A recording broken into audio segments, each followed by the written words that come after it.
guys like to be called, by the way? I heard you say Hero 1. Is that what you want to be called? Just Jay is fine. Okay, but we're Jay. live. Okay, Jay and we Josh. just went live. That's a good way to introduce ourselves, right? Hello, everyone. Welcome to another week of Jay Talk. I am your host, Joshua Harper. I'm joined by my esteemed co-host, J1 here. Jay? Take it away. Sorry. This week we are joined by another talented creator who goes by the name of... I'm Joe St.Pierre. Nothing fancy, just Joe St.Pierre. Thank you. Or Magtasket 700. What is the name? What is that name, Joe? I have no idea. I just made it up. It sounds cool, though, right? We're joined by Magtastic 700. Yes. I don't know what week it is, but call me. It's been going a while, so awesome. No, I'm really excited for having you on the show, Joe. Thank you. We talked about it beforehand. I've been looking forward to this. I've been talking to Jay, nagging him. When are we gonna have him on? When are we gonna have him on? When are you gonna have it on? So. Oh yeah. Yeah. So we finally nailed down our schedules and got to all work out. Similar Joe, to a nagging wife. Yes. Yeah. Nagging wife. No, we're talking about some really cool stuff. I'm breaking up. Yeah. Yeah, you're breaking up a little bit. Uh-oh. That's not supposed to happen. So, sorry. I'll make some stuff on my background. We have some really cool stuff planned. We're talking about indie pitfalls. Basically, you're starting a project, what to do, what not to do. And now, Joe, you work a lot in the industry, right? Yeah, I'm a commercial artist by day, but I've been a comic book artist on and off for over 20 years. Worked for Marvel, DC, Image, Valiant, IDW, Dynamite. I've drawn more #1 issues featuring Spider-Man or his cast than any other artist. So Wow. That's kind of cool. Yeah, that's a really cool title to have. That's kind of cool. I only just discovered it myself like last year, just doing like looking through my resume. I was like, holy crap. Does anybody else have that many #1 issues under their belt? I couldn't find anybody, so I'm going to claim the title. So, okay, I got to ask you, what's your favorite Spider-Man cover you've done? Favorite Spider-Man cover? Yeah, like you say you've done the most Spider-Man covers. What's your favorite? No, the most Spider-Man interiors. Interior pencils. Interior pencils. Okay. Okay, sorry. I thought you So said what about character? My favorite character? Yeah. Oh, that's Spider-Man for sure. If it's not you mean not my own characters? Yeah. It would be Spider-Man. Yeah, I grew up since I can remember. Just that was my goal in life, was to draw Spider-Man for Marvel Comics. So, my first rejection letter was from Marvel. I was 10 years old, and I had sent them my favorite drawings of Spider-Man that I had done and sent them in. And I was all set. I had my career all planned out. I was like, I'm going to draw Spider-Man, and then I'm going to make this money. I'm going to buy a house. And I had it all planned. And then I got my first rejection letter. It was heartbreaking. But I knew what I wanted from a very, very early age, I think. And just kept heading toward it until I got there. So it was very cool. Yeah. How old were you when you got, like, your first job with Marvel? First job? Yeah, like your first gig drawing Spider-Man, I guess, because that's what you always wanted to do. Oh, that's a good question. I think I was about 30-ish. I had been in the industry for a few years, so it was probably just under 30, maybe 28, 29, something like that. Yeah, it's just interesting. I think that's a good lesson to learn. You wanted to draw Spider-Man your whole life. You said you got your first rejection when you were 10, and 10. Yeah. You finally started drawing Spider-Man in your late 30s, and man. Yeah. However long it takes, you still get there. Yep, just get there. And you were talking about it earlier. Like, I think a lot of people that I've come across in the indie comic industry really don't have a goal or an end game set in mind, or like an MO. So when you said that was like really key, because I've actually had somebody recently say, "Oh yeah, you're creating Infinite, blah blah blah. What is your plan?" And I'm like, "Oh well, I have a plan." He's like, "Oh, thank goodness," because you have no idea how many people I've asked, and they're like, plan? Oh, it's to make the comic. Duh. Like, what else am I supposed to do? And it's like, oh goodness. Well, what is your plan for Infinite? Infinite for me was a testament for myself to see if it was something I could finish, because Mm-hmm. a lot of people start out saying that this is what they want to do and they never really finish it, or they quit and give Mm-hmm. up. Yeah. Because I originally started wanting to tell film through screenplays, and then I Mm-hmm. was like, well, I can't walk into Sony or Marvel or somebody and say, hey, make my movie because I'm the next hot stuff. Mm-hmm. So I'm like, well, I can fund this my way and get my stories and my ideas out this way to hopefully make a movement for other independent creators to follow suit, that you can follow your dreams. So my Mm-hmm. whole purpose is to like inspire others, but if Mm-hmm. my ultimate end goal would be to see one of my stories come alive on screen, whether it's a Mm-hmm. movie or a TV series or something I got to pay for myself, but that's like my ultimate end game. Yeah. Well, it's very what's the word I'm looking for? It's very Crazy? magnanimous of you. No, you're looking to inspire others. I just want to draw good comics. So I'm a little more selfish than you are, I think. I'm like, I want to draw badass comics. Yeah, but you make some cool comics. You inspired this podcast. You're inspiring people, Joe. Yeah, well, the inspiration, that's a great byproduct of it, because I was certainly inspired, when I was growing up. I was a huge comic fan, and I grew up on books like Frank Miller's Daredevil and Claremont Byrne X-Men, and those were the kind of comics that I would buy, and when I would finish the last page, I would be like, "Oh my God, I gotta have the next one!" It was like comic book crack. I couldn't get enough of that stuff. So I wanted to kind of duplicate that experience for others in that way. I wanted to make comics that got people all hot and bothered the way I got hot and bothered over Miller's Daredevil, or Sal Buscema's Captain America, or Herb Trimpe's Hulk, that kind of stuff. Um, so I got inspired real early, and just I get a big kick out of doing comics. That's just my thing. So as long as I'm drawing comics, I'm happy. You're living the dream. You got Yeah, it. living the dream. Good way to look at it. Yep. So I wanted to talk to you about your personal story first. You got a story called New Zodiacs. Yeah. Yep. So why don't you tell us a little bit about that? Well, New Zodiacs is my epic series that basically tells the story of 12 characters who can channel the cosmic powers of the Zodiac.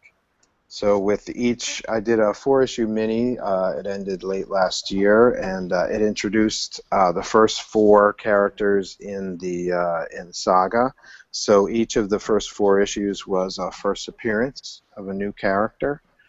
And I'm also kind of, what the New 52 is, where they kind of reinvented a lot of their classic superhero properties over at DC. Well, I'm kind of putting a New 52 kind of spin on the Zodiac, because are you familiar with astrology and the Zodiac symbols and stuff like that? Ever so slightly, I am. Yeah. I'm not super familiar with it. There's these ancient symbols, that are tens of thousands and maybe more years old. And you look up in the sky and you see these constellations. And people measured these stars going across the sky, and they assigned pictures and then assigned legends and mythology to those pictures. And so I'm taking that kind of hook, the astrological symbols, and I'm reinventing them at the same time. So it's kind of like the New 52 for ancient astrology. Okay, cool. So, follow-up question: what's your favorite character in New Zodiacs? Because you mentioned that earlier. You clearly have one. Hard to say. Is one of the reasons why I decided to put them all in a shared universe is because I kind of have a little bit of creative ADD. And, I'll lose interest in one character one day, but in order to keep the workflow going, I can jump on another story. So the one that was banging on my head for the longest period of time, and the one that I thought was most unique in the marketplace, was a character called the Liberator, who is the Robin Hood of cyberspace. He's a hacker who can access the web psychically with his mind, and he steals data from the info rich and gives to the info poor. So I thought the concept was unique in the marketplace. I haven't seen a hacker character of any kind, really. And anytime you see a hacker, in comics or on TV, they're just kind of sitting behind a computer, Computer, yeah. So I wanted to, use the medium to its fullest to make a comic book version of cyberspace and give people a look at what a gifted hacker could see when his consciousness is in cyberspace. So I thought there was a lot of visual potential there. Like I said, unique in the marketplace. Nobody at DC is a hacker who accesses the web with his mind. Nobody at Marvel. And so I thought he would be the best one to start off with. But I have a lot of favorites. Cricket is my new Pisces. She's a psychic who can communicate with the dead trapped on Earth. And I've got a lot of stories with her, and she really seems to connect with fans. Like, fans will come up to me after they've read, the mini, and they'll say, "Oh, you got to do more Cricket. You got to do more Cricket." I'm like, "Okay, cool, no problem." And her stories are, whereas the Liberator stories are more kind of sci-fi or urban nightmare kind of scenario. Cricket's stories are more horror with a little bit of sci-fi kind of sprinkled on top. So I can play with the genres even within my own universe. So there's a lot of flexibility there, and it's a lot of fun. So they're not like some Justice League. I just want to clarify for people. They're not like some Justice League group. They're like each individual one has like their own kind of contained universe. Yeah, in a yeah. sense. Like Each one has their own cast, their own goals, and eventually they will interact. But yeah, they don't all sit behind a conference table like the JLA does or something like that. Yeah. Although Awesome. there are some that, as the series continues, the series goes on, there are some that may kind of gravitate toward each other. But the idea is really they interact with each other the way that the Marvel Universe might. And if you pick, depending on what the scenario is, they might not all be friends. Yeah. Some Right. may have goals that oppose the goals of others. So we'll see how that plays out. Hopefully, within the next arc that I do, we'll start to see some interaction with characters. Awesome. And share. What I thought was really cool is that you kind of I just talked about this recently with a bunch of creators, and a lot of people with indie downfalls in general, they think of an idea or they think of a character and they instantly gain tunnel vision and focus on that one idea and one character and go for it. Whereas when you were doing with Aquarius, the Liberator, what you did with him, you did research and you kind of broadened your scope before you went further in developing and creating the character, because you wanted to go the route of not saying like, oh, this is 100% Joe St.Pierre original, but it's fresh, it's new, and it hasn't really been seen. So, and when people have done it, they go, oh, well, let's stick him behind a computer, or let's put his hands on the computer, let's put his hands in the computer. So you found your own original angle to introduce this new and fresh idea. And a lot of people don't do that. They'll think of the one thing that they think is original when it's not, and then they'll just spam that and goes tunnel vision, and then next thing you know, that's an indie pitfall that happens to the story. Yeah, well, I'm a comics fan, and so if I want to read a story about Superman, I'll pick up a Superman comic book, but I can't tell you like how many times in the last, 15 or 20 years, even popular creators have created their own characters, and you can tell, oh, that's a Superman character, that's a Green Lantern, that's a model for Batman. And when 99 times out of 10 I'll read the story and I'll say, well, that reminds me of a Justice League story. And if I wanted to read Justice League stories, then I'd go and read Justice League. So a lot of what I bring to the table is, at least let me try to put a spin on it that hasn't been done before. And if it's a superheroic character, I don't know if I would even consider the Liberator a superhero character, or Cricket a superhero character, except for the fact that maybe they have a distinctive look and they have, paranormal skills. Right. But I'm all about the NBD. Try to do what has never been done before, and or if you're inspired by something, then put a spin on it that people haven't seen before. Mm-hmm. Yeah, That's like the I write a idea. superhero comic, and that's like what I always challenge myself to do is when I create a character or I create a thing, even if I'm inspired by something, I don't want that. Like you said, I think that's a great point. If if I wanted to read a Wolverine comic, I'd read a Wolverine comic. Yeah. I don't want another Wolverine character. I want something new, something fresh. There's so many comics out there now that I can go and read that are more name brand, have iconic figures in them, characters I've grown up with and love. Why would I ever go and read that instead? Yeah, exactly. People love the movie The Incredibles, but when I watched The Incredibles, I was like, this is just like Johnny Quest and the Fantastic Four, and I'd rather read Fantastic Four and watch Johnny Quest than see The Incredibles. But other people think The Incredibles is like the best superhero movie ever made. So, cool. Different strokes for different folks, I guess. Yeah, cool. So, I don't have the answer. All I have is my own personal thing, and I sit at the table going, okay, I just came up with a character, and he dresses like a creature of the night, and he has, the commissioner shines a light in the sky, and in order to summon him, I'll go, ooh, well, that sounds a lot like a character that already exists, and so I'll bail on the idea. I will put that idea aside and try to come up with something better. Yeah. That's kind of how I act. Yeah. No, I think we all have those moments, and we've talked about it multiple times on the show where you're writing something and you're like, "That's so cool." Wait a sec. Yeah. And sometimes people don't even realize it. I remember creating something once.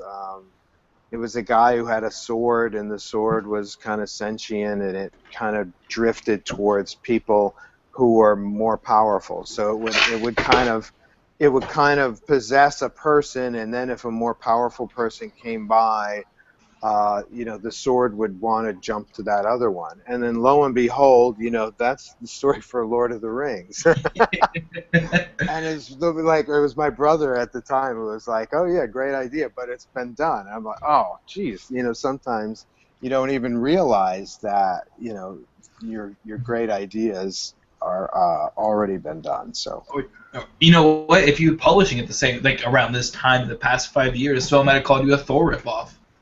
yeah, maybe so. Yep. Yeah. Yep. So, anyway, so the big thing we got you here for, indie pitfalls. So we were reading this article, the 7 no-nos of being an indie startup. Yep. And like I thought it was really important. It was a really good article. What are some things like? So basically, the reason I have you here is I really kind of just want to hear you talk about what you think people do incorrectly when they're starting their indie project. Now, there is something I would like to point out first. Joe is working in the industry. I don't know if I've said it. I think I've said that. But Joe works in the industry, but he does his own side projects.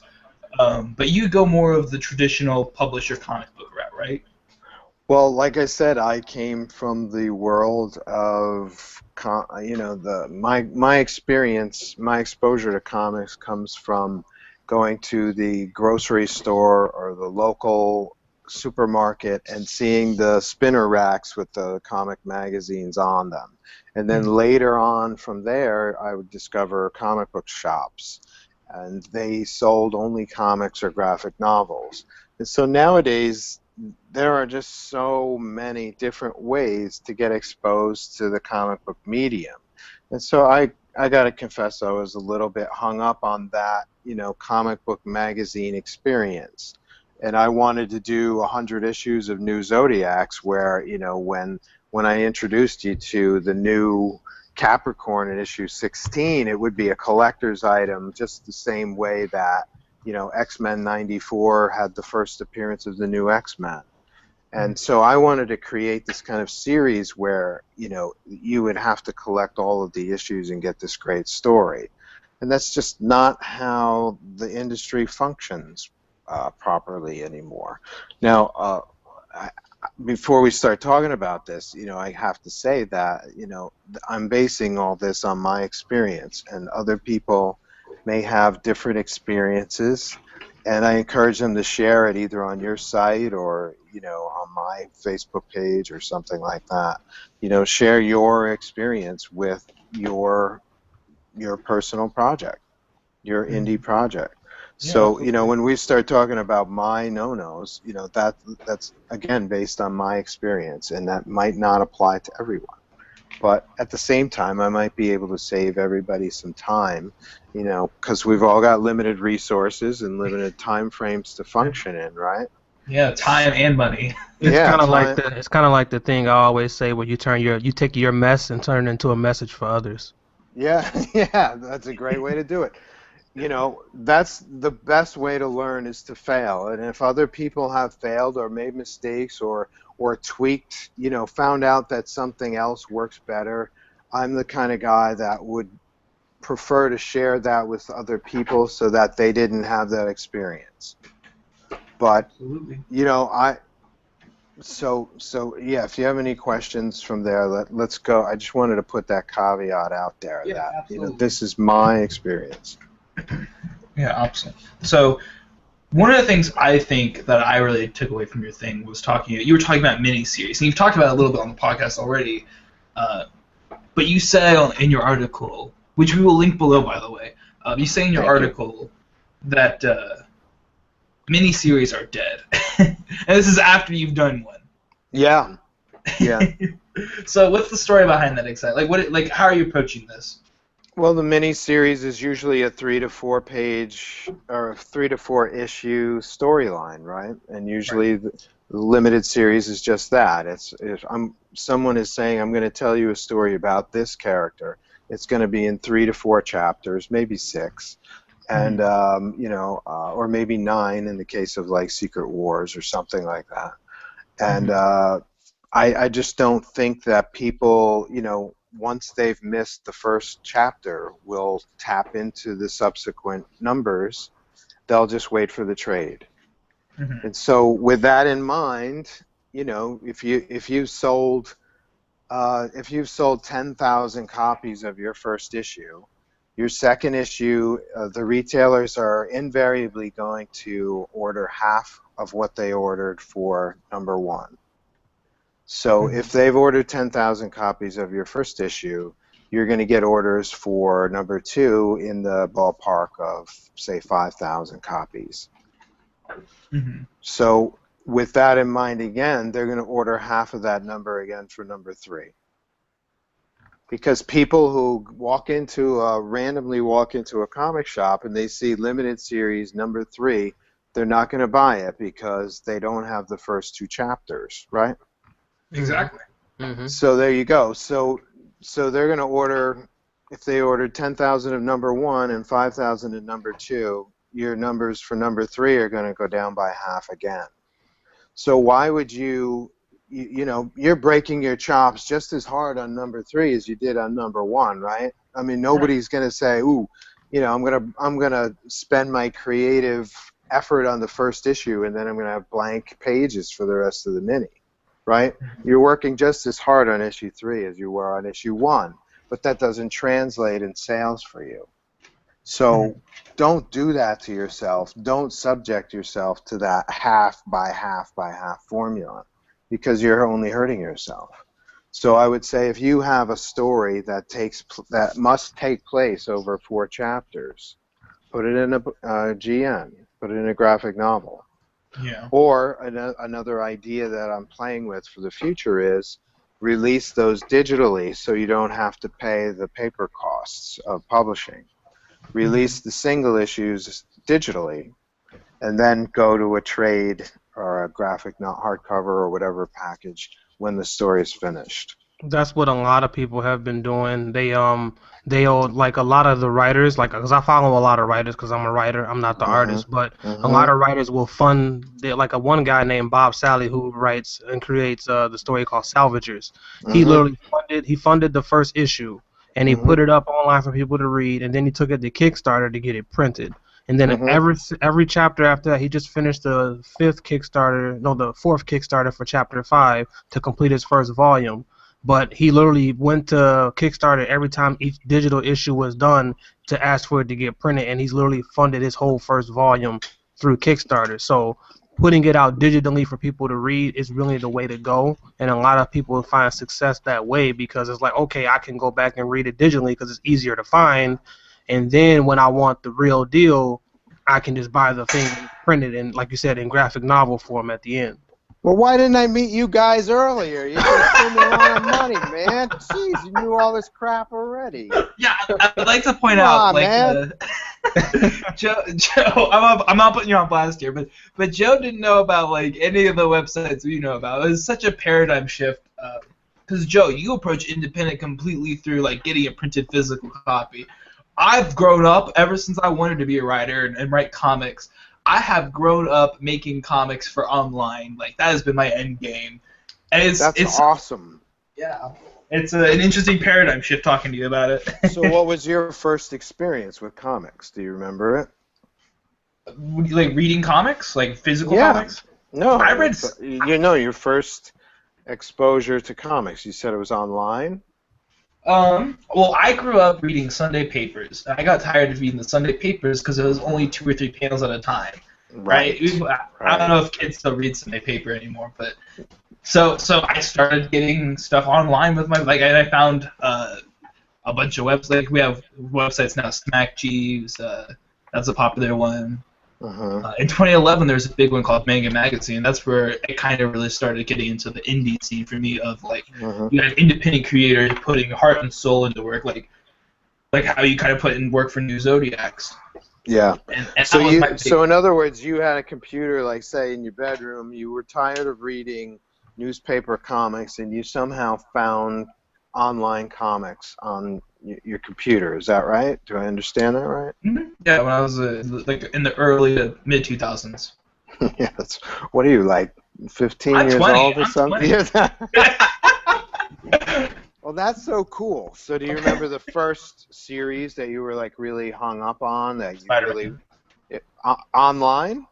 Online Spider-Man. I had to know what happened with Killer Croc. That was the So first comic I read. so you read all that stuff online. I read bits and pieces of it. I didn't read it all online. Part of it was going to the library as well. That was kind of where I started getting introduced to comics. But in terms of creating, it was always online. Like, you would connect with people online through websites and stuff to talk about it, and they'd be like, "Oh, look at this project I'm doing." And that's Right. eventually websites like Ink Blazers, as people know it Slow now. up, Josh. You sound like a transformer. You're getting digital. So wait, so I'm not sure I'm understanding. You're also reading regular comics at this time, or are you finding Spider-Man online somewhere? Comixology. Is that what you were doing, Comixology Josh? has all of the mainstream comics. That's where a lot of the comics I read, a lot of the ones I read from Image. But like Josh does have some trade paperback because he does go in there. Like he has the Batman Hmm. Volume One, Court of Owls. So I don't know when he started, but I know he does have some physical things there. But a lot of the stuff he reads, he goes every Wednesday to comic book day, and then he'll buy stuff from there. But he reads a lot of it, I guess, online. I didn't know Right. that. That's me learning that for the first two. I didn't know that. I thought he was like the guy, because if he cut his camera on, you behind him, it's tons of books back there behind him. So Oh, I'm like, oh, really? I'm thinking all those are all comics. I'm the digital guy. Like I don't touch physical stuff at all. Like I would hate to buy something that beautiful of a physical book and then I found a way to damage it. And the only ones I've actually bought have been independent ones. Like I just bought one from an independent creator I know. I've got the Django Unchained comic book I got for Christmas. Hmm. I've got a couple of other ones coming in the mail from Kickstarter that I supported. So that's how So, so you guys just straight up went right to Comixology. That was your first and earliest experience with No, comics. mine was when Superman fought Muhammad Ali. I bought that comic book when I stayed in Detroit with my dad at a festival downtown. Okay, and that was the 70s release? Yes, but Okay. somebody had one for sale, and my dad bought it, and then I went home and I read it, and I'm just like Superman, like oh my God, fighting Muhammad Ali, like that was my first book I had ever, my comic book in my hand that I ever had. Oh, that's a good place to start. That's they say that's a landmark. Yep. That's cool. So what? So most people nowadays, would you say they read comics digitally, or are you They do. guys? They do. Yeah, Yeah, they definitely do. They have yeah, so many apps available for the cell phone that they yeah. can literally download the app, buy the freaking comic right from the app, and then Mhm, get to reading it instantly. So when they're on the people that ride the bus or ride a cab or have mhm. lunch breaks or whatever, or are they're in the car and they're on the way to the grocery store or whatever, they can sit there and read it without having to one, damage the book, two, worry about creasing the pages, and three, Right, they don't really miss anything because you can go back and find all of them there, right, It's cheaper as well. and It it's makes more cheaper. money. It makes more money for Marvel, as well as it's cheaper to produce. right, Like I say Marvel because they make so Marvel makes a comic. Let's say their overhead's $3 on it because they have to print it, ship it, send it, and other people pay that. But someone pays that cost somewhere, and it's not going to Marvel. Whereas right, if Marvel just does it digitally, they just gotta buy servers. It's a lot cheaper. Their overhead's a lot smaller, so they're making more money on it, and they can charge less. right. So, well, good thing that New Zodiacs is also available on Comixology, I guess, right? Yes, Yeah, yes. there you go. Okay, cool. Okay, very cool. Because in order So, for people to buy something printed, they have to have faith in it first, and that's what I've noticed is that a lot of people, like Josh, he's a prime example on when I was at a lot of comic book shops over the past couple of months. There are a lot of guys that just walk into the comic book shop and say, "What's new? What's out? What do you recommend?" And then they buy it and they leave. So, and if you don't have it in that comic book store, or you have not been to any conventions to physically promote yourself, they don't know it exists. They don't care that it exists. They came in there to get Batman and Hula Baloo hmm Volume 2, and they're on their way out. well said. That's Well true. said. I don't interact with people. I don't like interacting with people. So I go to my comic book store, I grab my comics, and I leave. If I'm gonna read something, here's the thing. Here's my Leave me big struggle. alone. Give me my comics. Here's my big struggle. Is if I'm gonna read an Image comic, most of the time I don't pick up on the first or second issue. Mhm. So that's a big problem because then I'm 3 issues deep. One of the ones I recently started that I was thankfully able to get on #1 was Huck by Mark Miller. But Mhm. I mean, it's hard to pick up on #1. And again, it's not trying. Part of the thing is like, if I'm buying physical, like, I don't want to invest in a comic that's going to go belly up, 3-4 months from now, where it's not popular. If it's bad, it's not tried. Right. It's true. It's not tried and tested. Read on Right. Comics Mixology, get it from the library, something like that. That's my method. Right.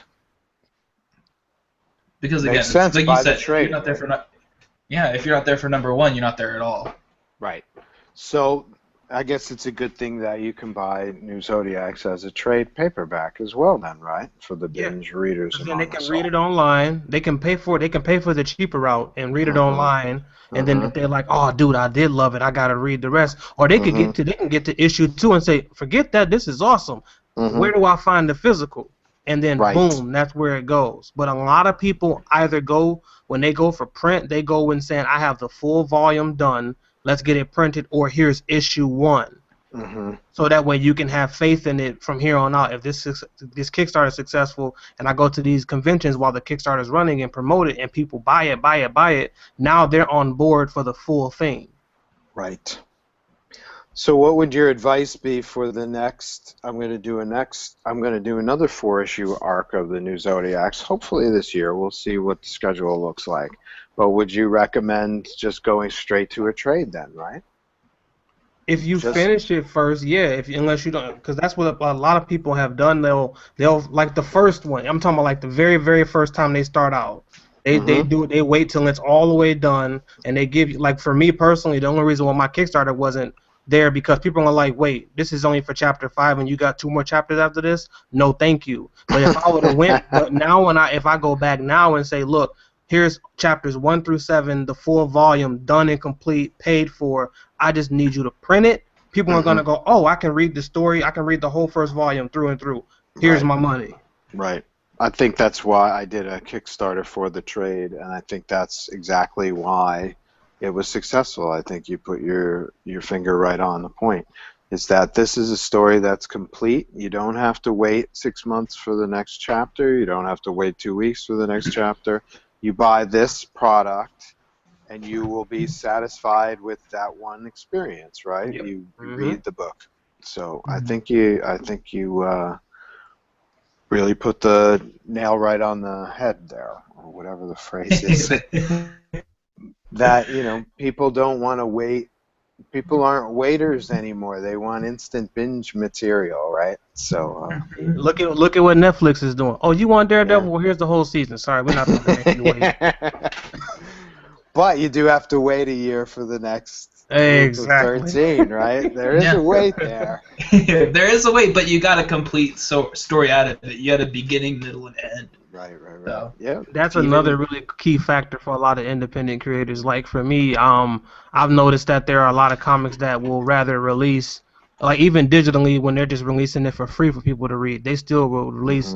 They release either a page a week, or they or they release like 3 pages a week or something like that, like Monday, Wednesday, Friday, or they'll say you can here's my first issue, guys, boom, and then they'll go, I'll catch you in a month, and then they'll bring you issue 2. So I'm like, there's pros and cons to both, but Yeah. like I've noticed from my standpoint with my story that as an independent writer, when I did it weekly, it was a slow climax to even getting people. I mean, slow rise to people getting hip to it. Versus now that it's in chapter 5 and 6, and people click on it and go, oh, subscribe, because they're like, I got Right. 4 other chapters to go through now. Right. They've got you've proven yourself as a guy who can pump out a large amount of product, and now they've got something they can binge on. Now they want to know the latest, right? That makes sense.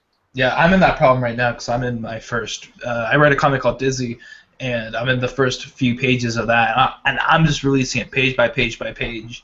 And I'm in that problem where people are like, I can't really binge this. I don't. It's a slow climax, but you can't really go back now then and look at the other characters. You really don't get that much exposure to it, so it's like it's a bit problematic. But again, I'm releasing a page a week. Yeah.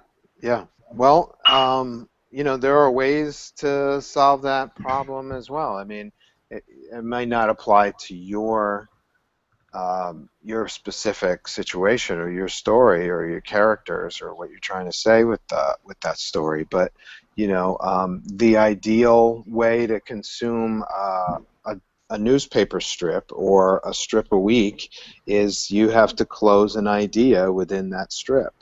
That's why the gag strips like Peanuts or Calvin and Hobbes or the classic newspaper strips, Family Circus, Far Side, they gave you a complete idea in one day or in 1 week. And that's kind of the format that I would suggest you try to follow if you're releasing, a page a week. But that might not apply to the story you're trying to tell, right? But that makes a lot of sense now that you said that, though. Yeah, that is a very, very good point. Because you kind of treat every chapter as its own episode of a TV series. Yeah. And could you imagine having to watch each 5 minutes of an episode every week? We're gonna get to episode 1 being complete in like 5 weeks, guys. Just stay tuned. Like, Agents of S.H.I.E.L.D., for instance, is like 40 minutes, so that's 10 minutes a week for 4 weeks straight, and then all of a sudden, ta-da, it's done. Yeah. Wow, that's crazy. Exactly. So there's a way to entertain people with a single comic book or a single comic strip or a single graphic novel. That each one has its own advantages and disadvantages, and they don't always apply. The same approach doesn't always apply from one to the other. If you're doing a graphic novel and you're showing me 1 page a week, that means I got to wait 100 weeks. That's 2 years in order to see that story completed, right?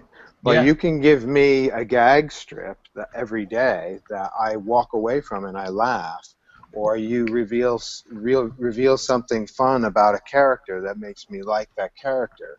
You can do that in one day. That makes me want to come back and see, hey, what's up with Garfield or whoever. You know what I'm saying? Mhm. No, that's Is a really good point. I hadn't the even thought. way the way the content is presented, the way the content is consumed is very dependent on how it's presented.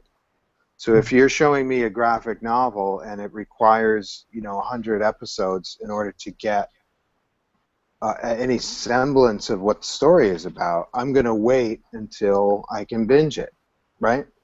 Yeah. No, It that's fair. wasn't that long ago you could watch a TV show and you get a complete idea in one episode. What a friggin' concept, right? I watched one episode of Star Trek, and and Kirk went on an adventure and completed the adventure in one episode. Now, Yeah. in order to watch a complete story of Daredevil, apparently I haven't seen Daredevil yet, but apparently you have to watch 13 episodes in order to get a story. And that's perfectly fine. But you couldn't it sounds to me, to correct me if I'm wrong, have you seen Daredevil? It sounds to I me, have. if you've seen one episode of Daredevil, you can't just watch one episode of Daredevil. You have to Yeah. watch all of the episodes of Daredevil, right? Yep. Yeah. So I again, think it yeah, we depends on kind of live in how this. how the content is consumed depends on how you would release it, it seems to Yeah. me. Part of it is like I think cliffhanger culture has really we've embraced the cliffhanger culture of no more closed events. No more. Everything bleeds into the next. Because I remember even like Green Arrow, if you guys have seen the Arrow TV show, the Mhm. last episode of season 1 relays right into the first episode of season 2. Mhm. So even the complete season isn't an actual closed event anymore. And Joe, I gotta say, that is a great idea. I hadn't even thought about that before. The whole like each page is its own thing. Because I always approach it just like eventually I'll get to the point where I have critical mass and people can binge it. But that's a Right. really good point of That manipulating your it pages so you have a story just on that page alone. Yeah, well, I kind of, do you know who Will Eisner is? Oh yeah. Okay. Well, Will Eisner is like, I call him the Jimi Hendrix of comics, but he's almost certainly one of the pioneers of the comic book form. And he was my teacher when I was in college. And Wow. Dang. he kind of taught me, the formula of a daily comic strip and a weekly comic strip, and he kind of shared the formula. The first panel, if you're doing a continued strip, the first panel should roughly review what happened the day before for people who might have missed it. And then your next two panels are going to move the story forward in some way. And then your last panel is going to be something that would lead you to want to read. You have to design the strip so that you would want to lead the reader to tune in the next day to read the next strip. So it's kind of the cliffhanger idea, right? Okay. That's So interesting. That makes so much more sense now. Wow. that's the formula for a continued story. And it also loosely applies to like a gag strip, like Peanuts. It's like the Peanuts characters are recognizable by, half of the planet for a reason. And that's because you got a little snippet into each character's personality in that one day. And you were attracted to that character and you wanted to see what happened the next day to that character. And then over 50 years' time, it just so happens that Charlie Brown has a whole stable of friends. He's got a sister. He's got a dog that has a fantastic imagination. And 50 years collectively become this kind of epic, beautiful piece of work, right? Yeah. But it all started with that one strip. And it's something to keep in mind. Again, like I said, I don't know if that applies to you guys, but it seems to me that a web comic strip is kind of more closely related to the daily newspaper strip than it is to a comic book or a graphic novel. And you guys would want to correct me if I'm wrong about that, because I'm only just discovering Tapastic Well, and no, all no. this stuff. Say that. That is the exact reason why I believe that, for instance, for me or even for Josh, why we have had and why there are a lot of people that tell a long form story format suffer in the beginning is because we think that we have to do the exact. I just talked about this, breaking your creative limits, that you kind of follow the masses instead of realizing what would make you stand out. Having a bunch of, like, I have 49 episodes of various different parts of the story broken down over all the chapters leading up to chapter 6, whereas I could have just said, Hmm. boom, one episode, here's chapter 1, boom, one episode, here's chapter 2, and that would have made more sense as far as a long form story versus, oh, I'm going to release it in bits and pieces. That could, I mean, it took a long time to do that, and people have to click through each episode to get to the final parts versus Hmm. just being able to read chapter 1, chapter 2, Hmm. chapter 3, chapter 4. So for us as long story writers, and for those that are listening or going to listen to this, take that for what it is, and really, shape that for best you can. Because if your story can't compete with the gamer cat on there that's been kicking everybody's butt since it started, it's literally a one-page strip of a cat that likes video games, and it's a video game thought, round idea, end at the end of that page, move on to the next one for the next day. Whereas we're trying to get people to invest themselves into a long-form story, Hmm. page after page, week after week. Wow, that's just, yeah. Uh, Enjoy.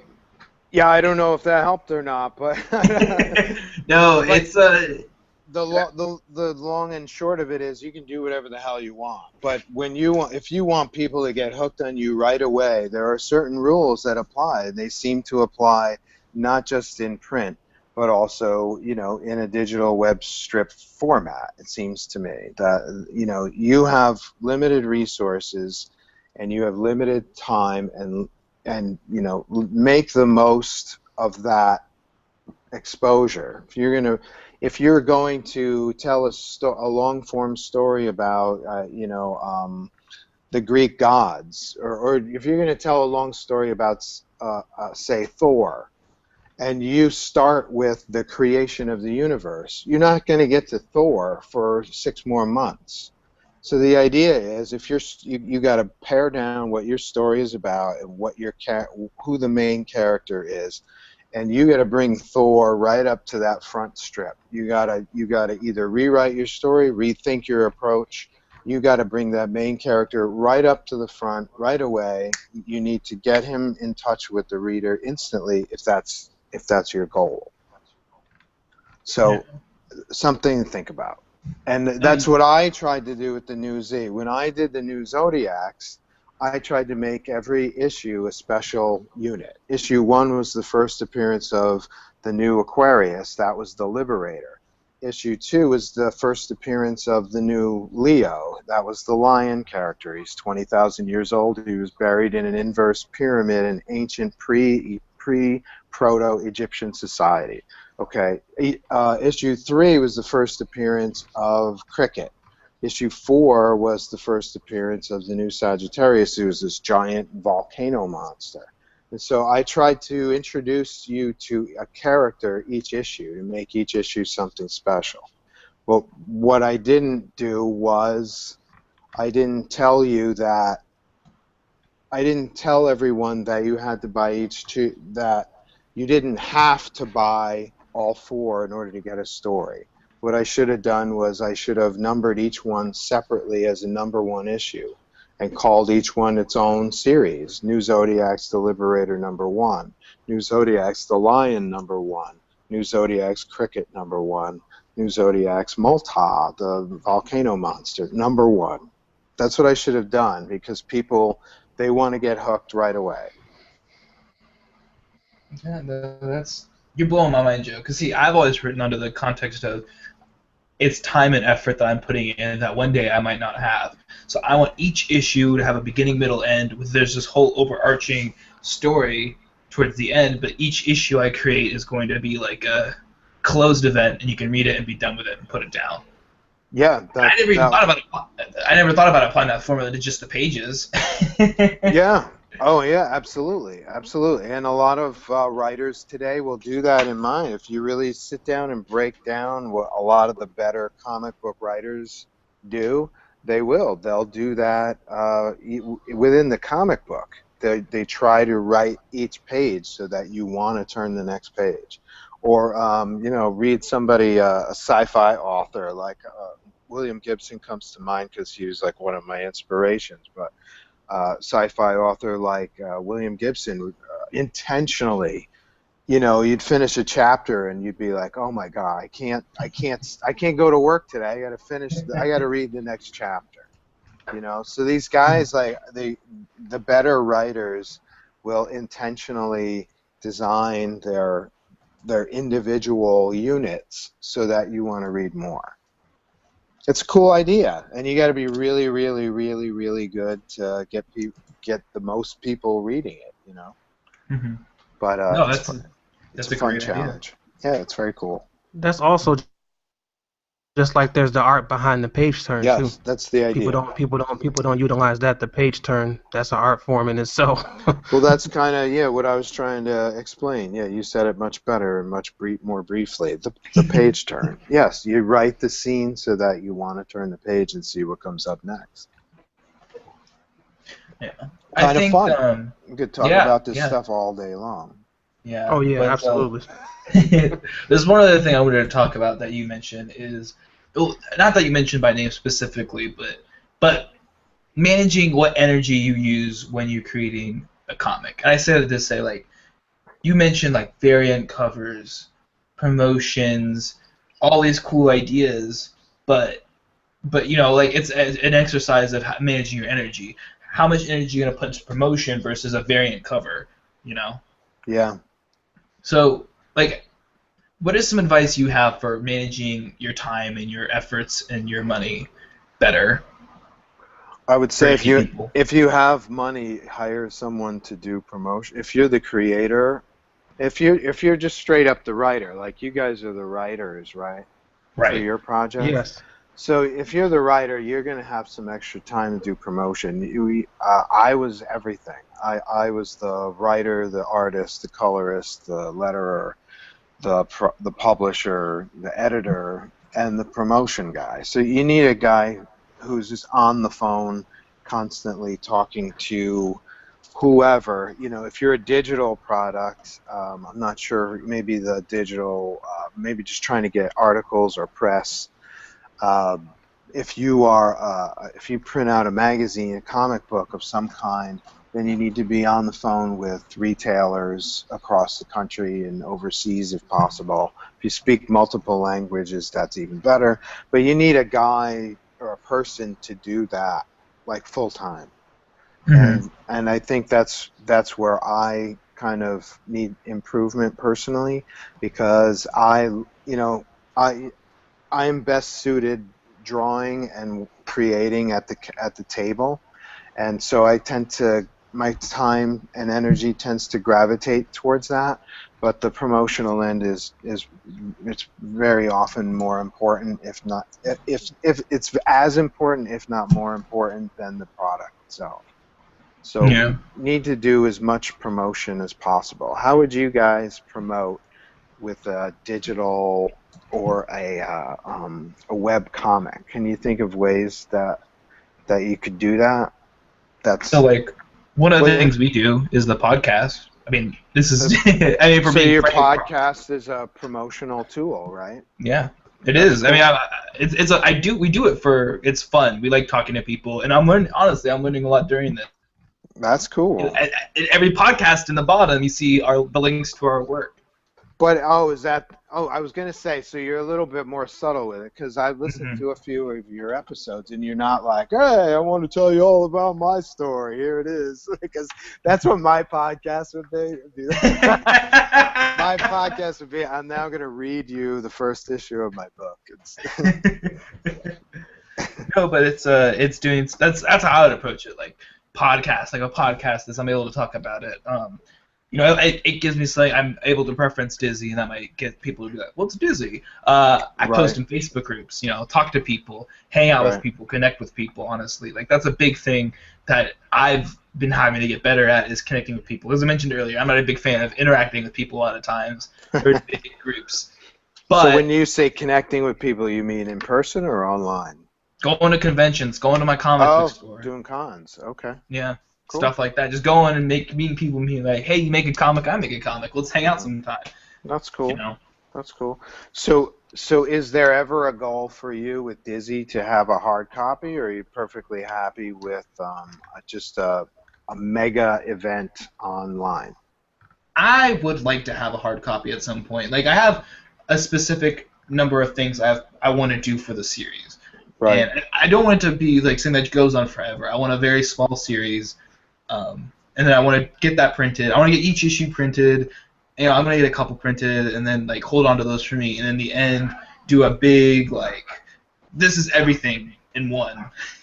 Yeah, That would be the thing. the Dizzy Yeah. omnibus. How about you, Jay? What do you Well, what's your I thing? wanted to chime in on the conversation from earlier about promoting. I I've even screamed this at Josh before about being creatively foolish. Like there really is no limit to me being embarrassed of putting myself out there. Whether it is, I just recently started my own YouTube series called Creatively Foolish, so I do Oh, that to okay. help inspire people, and I talk about Infinite and stuff like that there. Mhm. But I'm a big advocate of inspiration, so I speak to a lot of people directly. I put a lot of positive quotes out, and then people end up linking and connecting to me that way. But I'll post on Twitter, I'll post on Instagram, I'll post on Reddit if I have to and get shredded apart by the nerds on there that really don't care about my story and say it's a clone or whatever. I post there. I find any way possible that I can post, and I'll post it once, twice, 3 times a day, 6, 7, 8 times a week. Mhm. And then also I speak to others and I try to channel my creative energy to them and that way it promotes and it establishes connections back toward my story when people ask me about my story and stuff.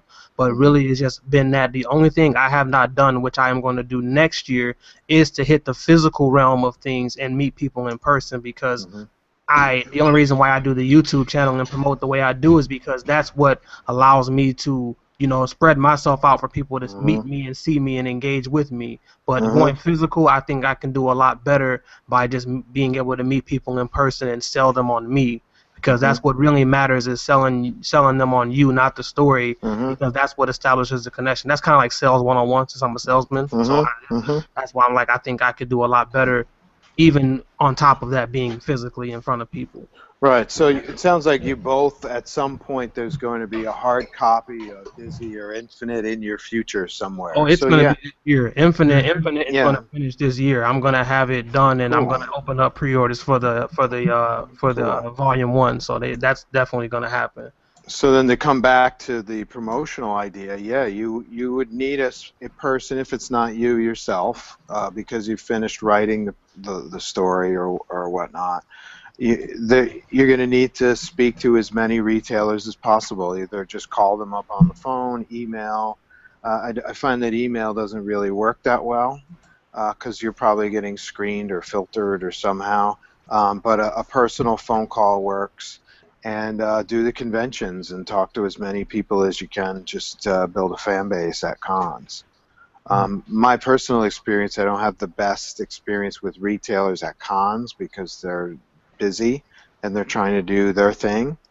But I've had success, by calling them up more often than not.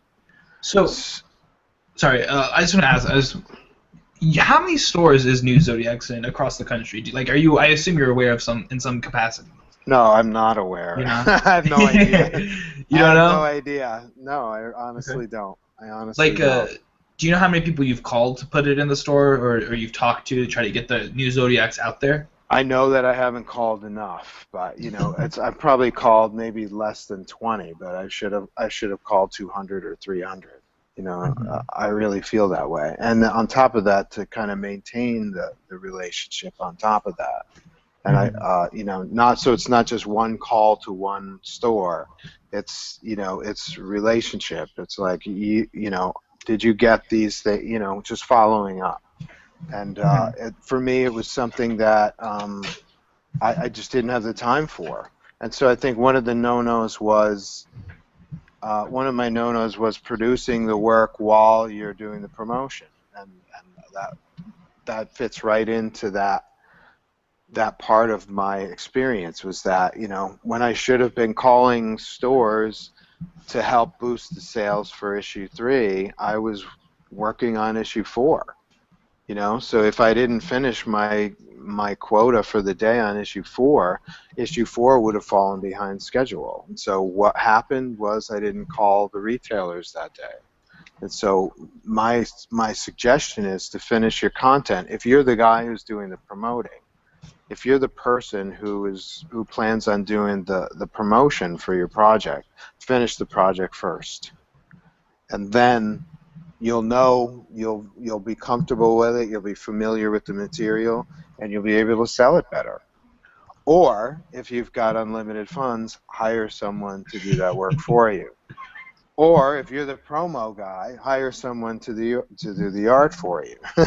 Yeah. You gotta kind of parse that work out somehow, because there's only so many hours in the day.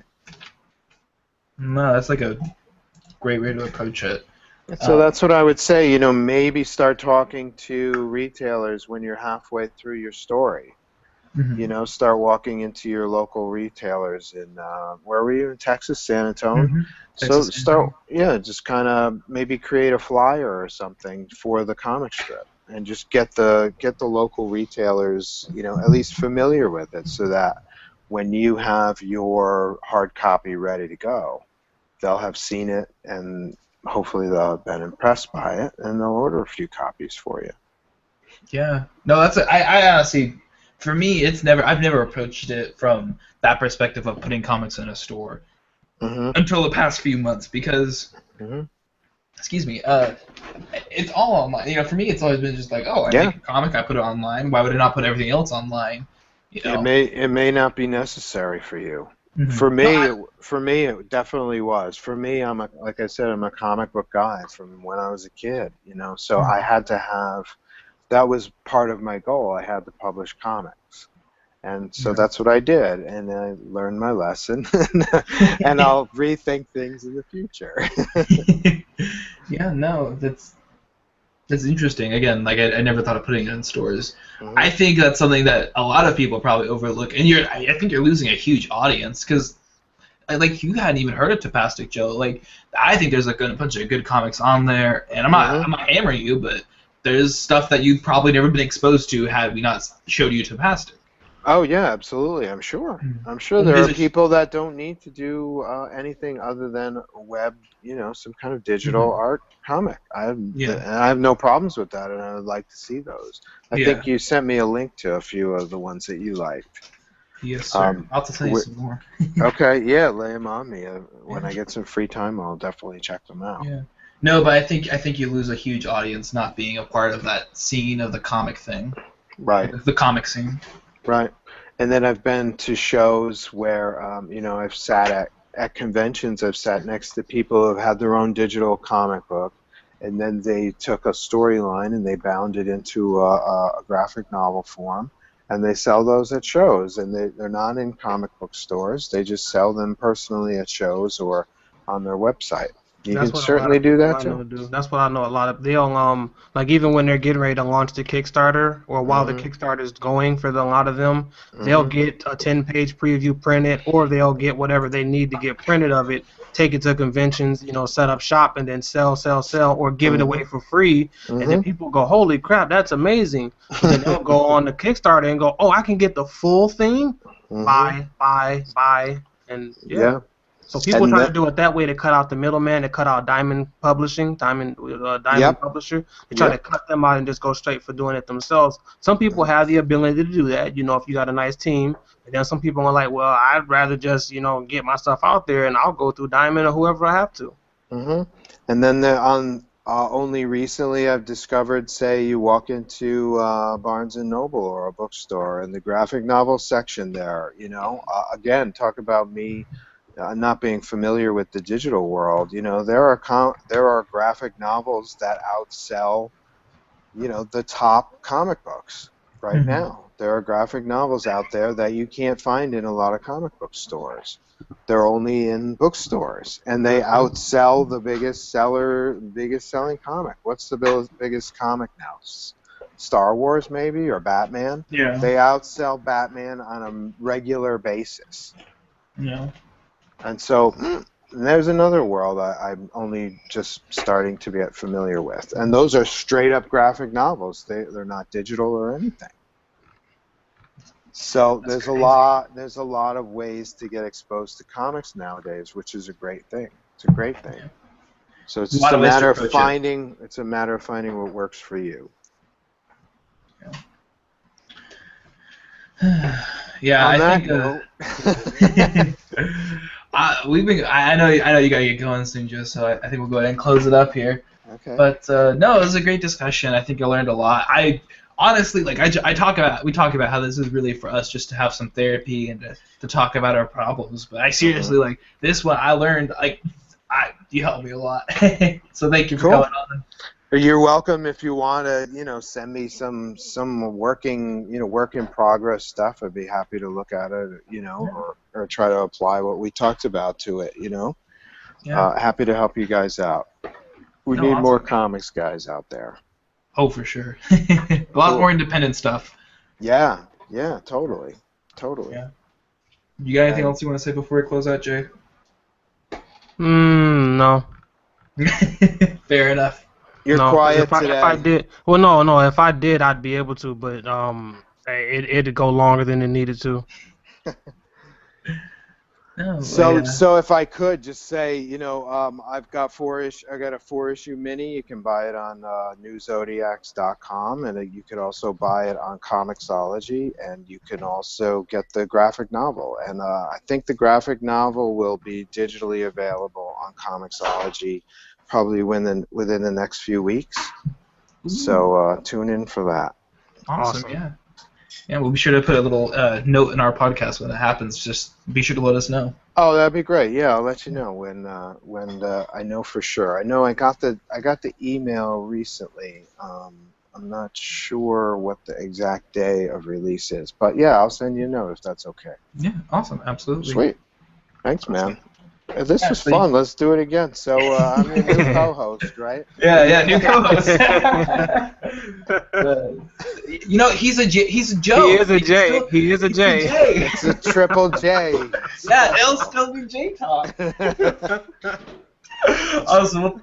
Well, thank you for coming on, Joe. It's been a blast having you. I hope you learned something because I know I did. I'm Joshua Harper. I'm your host, joined by my esteemed co-host, Jerry One Hero. Whoop, whoop, whoop. Greatness lives within. And we will see you guys all next week, hopefully. See ya. And we are still live. Yeah, still live. I hit the stop button. It says stopping. Delayed reaction. Yeah. He doesn't want to leave. See, he had so much more of it. Yeah, there's so much untapped potential. Thank you, Google Hangouts, for understanding me. Joe hasn't been introduced to Google Hangouts. Oh, there, failed to stop broadcast. What do you mean? See, all right, what were you gonna say, Jay? Real quick, what were you gonna say? Well, no.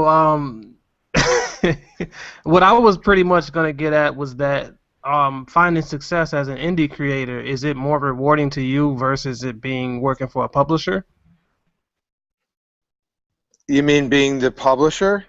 Like if you were working, like if you're the publisher yourself versus working for a publisher, like do you find that better?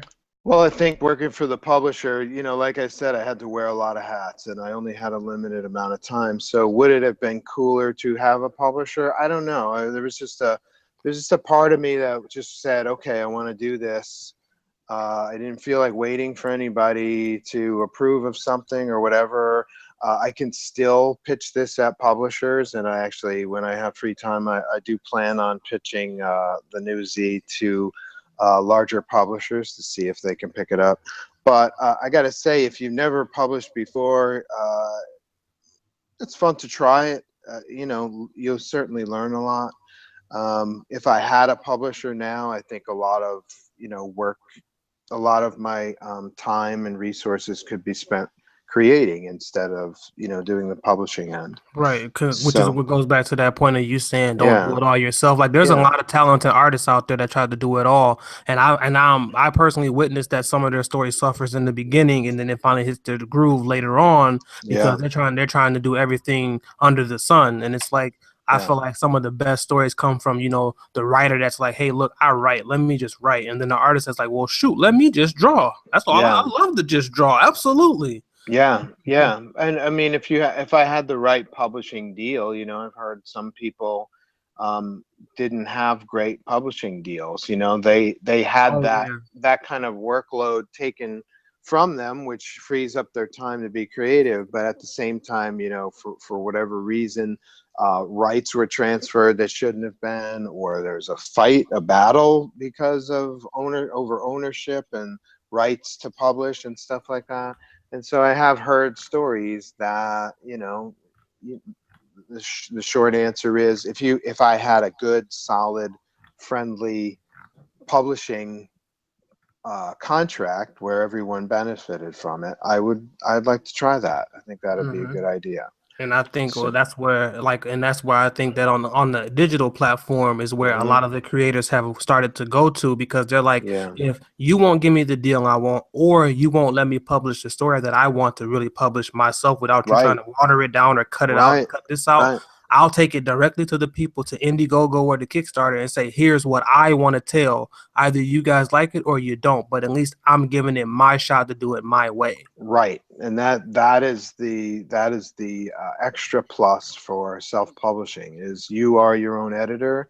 You decide whether you want to leave that scene in or keep it. You decide what direction you want to take it in, and there's no one to take the credit or blame but yourself. And the thing I like about that, realistically, unless you were gonna, I didn't apologize if I was gonna cut you off, but I've telling people a lot of times like you really get a genuine story because Joe St. Pierre is putting in Joe St. Pierre into this story. Nobody else is influencing, nobody else Yeah, putting their 2 cents in. It's 100% uncut, raw, genuine you. yeah, it's uncut. Absolutely right. Yes, yeah. And so I stand behind what I did. I think the art is some of the best I've done in my career, my entire career, including commercial art, storyboards. It's some of the best writing I've ever done in my career, and I'm satisfied with what I did. Is there room for improvement? There's always room for improvement, but I think I started out with a bang, and I think I could only improve from this position. So I encourage everybody who's even an ounce creative to pursue it, to do whatever they want creatively, and take those, just express themselves 100%, and then worry about how that's marketable or whatever later. Absolutely. So there you go. Okay, so how's that? That's good enough for me. Because I do have a lot of independent creators that I talk to and follow that listen to these. So I just want to try to make sure that they get some kind of information out of it from whomever we have on. Cool. And I'm on Twitter, Joe_St. Pierre. If you guys have any questions, I'm on Facebook. Do you guys do Facebook anymore? I don't Yeah, know if, I just tried okay. to add you and it said no. Oh, really? Okay. Well, Yeah. let me bump somebody off. Send me, follow me on Astronaut Inc. I have a Astronaut Inc. Facebook page. That's my publishing company. Okay. I'm at joe@astronautinc.com if you want to send me an email.